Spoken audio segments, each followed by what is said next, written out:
Nalampasan ko na ang ilang beses na pagsubok sa aking buhay. Pero hindi pa tapos ang lahat.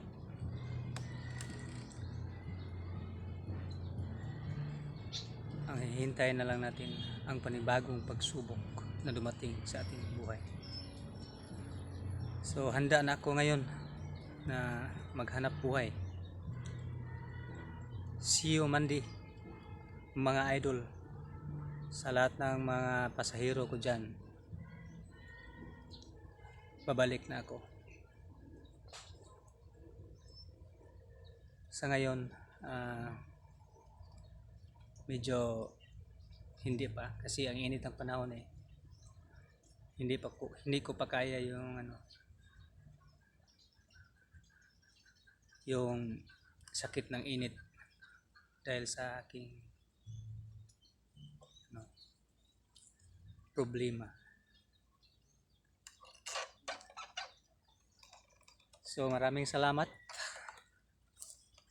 Nagpapasalamat din ako sa aming yung albularyo namin na siya ang gamot sa akin. Isang araw lang maayos na ako. Medyo makalakad na at makamotor na din. So ganyan talaga ang buhay, mga idol. Huwag tayong susuko. Dapat kung ano ang pinapaniwalaan mo, doon ka na lang. Dahil pag totoo ang iyong pagpapaniwala, yan, gagaling ka talaga. Alam natin na meron tayong mahal na Panginoon na nagbabantay sa atin. Siya ang number 1 natin na pupuntahan pag may mga problema tayo dito sa buhay. So maraming salamat, Tatay Udi, at sa mga kasamahan ko sa Pi Oxian Fraternity.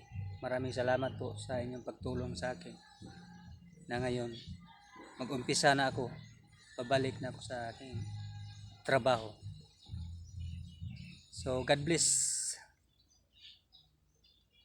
ating lahat. Huwag tayong magsasawa tumulong, magtulungan tayo para hindi tayo mabigatan, para hindi tayo mahihirapan sa ating gagawin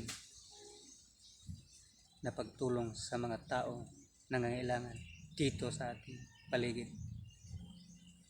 God bless po. Salamat. We love you.